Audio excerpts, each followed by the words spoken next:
खान साहब कहते थे कि जब ऊपर चोर होता है ना तो नीचे कोई टैक्स नहीं देता। टैक्स रिटर्न इस फिस्कल ईयर में पाकिस्तान के 50 सालों में कभी टैक्स रिटर्न ओवरऑल कम नहीं हुआ, इस साल 0.6% कम हुआ है। तो खान साहब के नैरेटिव के मुताबिक तो बिल्कुल खान साहब की गलती है। ऐसा लगता है कि इकॉनमी में द वर्स्ट इज ओवर, लेकिन इसकी दो वजूहत हैं। एक वजह अगर ये है कि अब निस्बतन बेहतर हालात हो रहे हैं, तो उसकी दूसरी वजह ये है कि आपने पहले साल में माजरत के साथ मामला इतना ख़राब कर दिया कि अब यहाँ से तो बेहतर ही होना है। यानी एक 10 रुपये की चीज़ को, मैं ओवर सिंप्लीफाई कर रहा हूँ, 10 रुपये की चीज़ को मैं पहले साल 100 रुपये तक बढ़ा दूँ और दूसरे साल सिर्फ 150 तक बढ़ाऊँ, और फिर मैं दूसरे साल ये कहूँगा देखो महंगाई आधी हुई है इस दफ़ा, पिछले साल तो 90 रुपये बढ़ गए थे, इस साल सिर्फ 40 रुपये बढ़े हैं, तो भाई पहले साल ही बहुत काम खराब हो गया ना। तो हफीज शेख साहब ये भी तो बताएं ना कि वो इकोनॉमिक ग्रोथ जो उनके आखिरी साल में उनके अपने आदाद शुमार के मुताबिक 5.5%, इन्होंने महंगाई की 5.8। जी, क्या हम ये कह सकते हैं कि महंगाई की जिम्मेदार ये हुकूमत है? हम कह सकते हैं ये लॉजिकली कि ये मैं अपनी राय मैं अगर कहूं तो मैं समझता हूं कि एक बड़ी हद तक इकोनॉमिक मिसमैनेजमेंट की वजह से महंगाई हुई है। और अगर मैं इमरान खान साहब के नैरेटिव को अपना लूं सच एक लम्हे के लिए, तो फिर तो 100% महंगाई इनकी वजह से हुई है। क्यों? इसलिए कि इमरान खान साहब ने तो यह बताया था कि जब महंगी हो ना बिजली, तो समझ लेना ऊपर चोर बैठा है। जितनी बिजली पिछली एक साल में महंगी हुई उतनी पिछली के सालों में नहीं हुई। खान साहब कहते थे कि जब ऊपर चोर होता है ना तो नीचे कोई टैक्स नहीं देता। टैक्स रिटर्न इस फिस्कल ईयर में पाकिस्तान के 50 सालों में कभी टैक्स रिटर्न ओवरऑल कम नहीं हुआ, इस साल 0.6% कम हुआ है। तो खान साहब के नैरेटिव के मुताबिक तो बिल्कुल खान साहब की गलती है। और फिर जब खुद खान साहब, देखिए खान साहब अब वजीर आजम है, अपोजिशन लीडर नहीं है।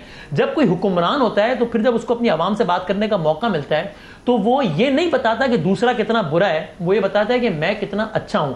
जब खान साहब अपनी तकरीर का बहुत कम हिस्सा इस बात पर मुख्तस करते हैं कि मैंने क्या किया और ज्यादा हिस्सा इस बात पर मुख्तस करते हैं कि इन चोरों ने क्या किया, तो मुझे लगता है कि उनके पास बताने को फिर अपनी कारकर्दगी है ही नहीं ज्यादा कुछ, इसलिए वो बताते हैं ये चोर है डकैत है। भाई ये तो हमें पता है ना, उन चोरों डकैतों को आपने जेल में भी डाल दिया, बहुत अच्छी बात है। आप ये तो बताइए कि मैंने क्या किया। तो इस तकरीर के बाद मजीद तासुर मिलता है कि शायद और कुछ बताने को है नहीं, अपना कसीदा पढ़ने को नहीं है, इसलिए दूसरों का नोहा पढ़ रहे हैं। अच्छा, इससे पहले कि मियां साहब के पास जाऊं, वसीम, कहीं ये मुमकिन तो नहीं है कि वज़ीर आज़म इमरान खान की तकरीर में नाम तो लिया जा रहा था बिलावल भुट्टो का, शहबाज शरीफ साहब का, लेकिन तकरीर वो किसी और को सुनाने के लिए कह रहे थे? जी बिल्कुल, मैं हमेशा से यही कहता आता हूं, वैसे भट्टी साहब की कह ने भी जवाब दे दिया है कि जब इमरान खान साहब कहते हैं ना कि मैं एनआरओ नहीं दूंगा, तो हम बड़े मासूम है अगर हमें समझ रहे हो कि वो हमें कह रहे होते हैं कि मैं एनआरओ नहीं दूंगा, वो किसी और को कह रहे होते हैं कि मैं एनआरओ देने नहीं दूंगा। अब नवाज शरीफ साहब चले गए तो इस हवाले से डिस्परेशन दायरा थोड़ी सी और ज्यादा है। तब ये जो बात आपने की है ना, मेरी बहुत सीनियर तज्जियाकारों से हमारी फील्ड के बात हुई है, उनकी अक्सरियत की राय जिनसे मेरी बात हुई है कि वैसा ही कुछ इरादा है जैसा कि आपने बयान किया कि अल्टीमेट टारगेट शहबाज शरीफ साहब को लाना या फिर पीटीआई के ही खान साहब को हटाकर किसी और को लाना। अगर आप मुझसे पूछें, मुझे ऐसा नहीं लगता है। I will be very surprise अगर ऐसा होता है। मुझे लगता है एक प्रेशर बिल्डिंग टैक्टिक जरूर है खान साहब पर कि वो ज़्यादा डिलीवर करें, ये अपोजिशन के चक्रों से निकलें और गवर्नेंस पर तवज्जो दें, लेकिन इतनी एक्सट्रीम तक मामला जाएगा आई थिंक ऐसा नहीं होने लगा। ये भी एक फैक्ट है कि ठीक है, ये जो अपोजिशन की ये वाली जो पार्टीज़ हैं, इनकी एक हिस्ट्री रही है बहुत एहतराम के साथ कि इन्होंने जब भी हुकूमत को ज़रा कमज़ोर देखा है तो अपना रेट फ़ौरन बढ़ाया है। हमने सिंध में ये तमाशा एमकेएम और पीपल्स पार्टी का 5 साल मुसलसल देखा है। हर चौथे महीने बाद एमकेएम को याद आता था, ओहो कराची के अवाम के साथ बड़ी ज़्यादती हो रही है, और फिर वो नाराज़ हो जाते थे, फिर उन्हें मनाया जाता था, एक आध वजारत लेते थे, फिर दोबारा। लेकिन तो एक तो बार्गेनिंग पावर अपनी बढ़ा रहे हैं, रेट बेहतर कर रहे हैं, और दूसरी बात ये भी है कि जब भी ये सारे लोग एक साथ बोलना शुरू कर दें, अभी क्यों कर रहे हैं एकदम, कि ये इन लोगों की भी राय है, एकदम ही क्यों शुरू कर दिया साहब ने? जी हाँ, इसीलिए कि एक तो मुझे लगता है कि इनको लगता है कि हुकूमत इस वक्त जरा कमजोर है, अच्छा मौका है, जब आप कमजोर होंगे तब आप मेरा मजबूर भी ज्यादा होंगे।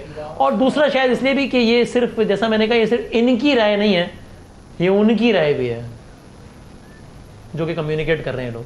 मैंने इब्तिदा में जिन कुछ 2-3 लोगों की बात की थी, उनमें से 2 का तो आपने नाम ले लिया कि इनसे मेरी बड़ी डिस्कशन हुई इस हवाले से, लेकिन मेरी राय बसद एहतराम थोड़ी सी मुख्तलिफ है।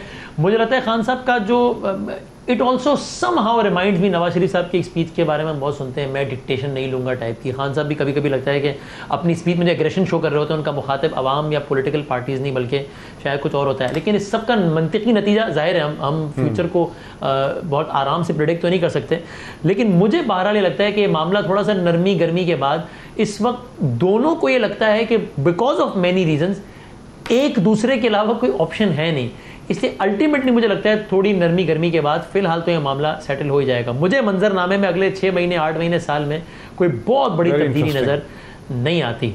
अब देख, जहाँ तक गवर्नमेंट के ख़िलाफ़ होने का तल्लुक़ है वो तो पहले दिन से ही हो रहा है, जिसमें तमाम अपोजिशन की पार्टियां जो हैं वो एक साइड पर खड़ी है। मैं आपके सवाल का दूसरा पार्ट है, उसका जवाब मैं थोड़ा सा बाद में दूंगा। अब देख लें कि वो पार्टियां पाकिस्तान तरीके इंसाफ के ख़िलाफ़ कौन कौन सी पार्टियां ख़िलाफ़ खड़ी हैं। नून लीग है, पीपल्स पार्टी है, मौलाना साहब हैं, अचक जई है सारे। अगर इन लोगों के मैं चेहरे देखता हूँ, इनकी मैं हिस्ट्रियाँ देखता हूँ एज एक पॉलिटिकल वर्कर होने के नाते, पॉलिटिकल स्टूडेंट होने के नाते, तो मुझे पता चलता है कि उनकी जो चीखें हैं, उनकी जो आवाज़ें हैं, उनकी परेशानियाँ हैं, उनके कंटेनर पे चढ़ना, वो सारी दुनिया को वाज़े नज़र आता है कि ये क्यों हो रहा है। पाकिस्तान तरीके इंसाफ का लीडर जिसका नाम इमरान खान है, नाम किसी बात से परेशान है। अगर वो बंदा इतनी बातों से परेशान होना शुरू हो जाए तो फिर आपने केपीके के अंदर देखा होगा कि जब वहाँ पर वोटों के हवाले से सेनेट के इलेक्शन के अंदर हमारे एमपीएज ने वहाँ पर जो कुछ खरीदो फरोख्त की थी, तो इलेक्शन सर पे थे, जनरल इलेक्शन, और इमरान खान ने उनको निकाल बाहर किया और परवाह नहीं की। पार्टी के अंदर 2 राय थी, खान साहब ना करें, सर पे इलेक्शन है, अभी छोड़ दें इनको, बाद में देखा जाएगा। उन्होंने कहा नहीं, जो कुछ हो जाए मैं इनको पार्टी में नहीं रहने दूंगा, और नहीं रहने दिया। और फिर आपने देखा कि ये वो स्टांस है, ये वो बहादुरी थी जिस बहादुरी ने केपीके के अंदर पाकिस्तान तरीके इंसाफ को 2/3 मेजॉरिटी दी और केपीके के अंदर तारीख बदल के रख दी। जहां पर कहा जा रहा था पंजाब के लीडरान की तरफ से कि केपी के अंदर जाके जब वो तकरीरें करते थे, कहते थे यहां पर तब्दीली नहीं आ रही, यहां पे मुझे दिखाएं कहां पर तब्दीली है। मैं उन्हें पूछता हूं, आपको तब्दीली नजर आई है कि वहां पे 2/3 मेजॉरिटी पाकिस्तान की तारीख में कभी एक हुकूमत दूसरी बारी नहीं आई? और वो इमरान खान की पर्सनैलिटी को, इमरान खान के नजरियात को, इमरान खान के बेबाक होने को वोट मिले।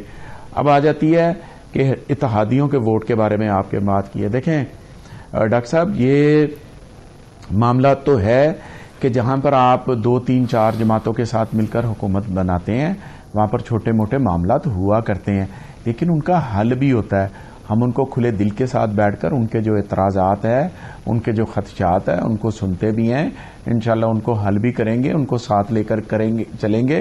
क्योंकि मैं ये समझता हूं कि इमरान खान का जो एजेंडा है वो माफिया के खिलाफ है, वो कोई आम लोगों के खिलाफ नहीं है। हम जिसको हाथ डालते हैं वो आगे न बन के निकला होता है, और वो जिन बन चुके हैं। और जो पाकिस्तान तरीके इंसाफ का जो स्लोगन है, 2 नहीं 1 पाकिस्तान, ये मुश्किल स्लोगन है। इसको करते हुए हमें टाइम लग रहा है, इसमें कोई शक नहीं है। हम ये नहीं कह रहे कि हमने इसको अचीव कर लिया है, लेकिन जहां पर ये सारे पिछले एपिसोड, बीमार होने का, अल्लाह ताला से तंदुरुस्ती दे, सारे मामला सबके ठीक रखे।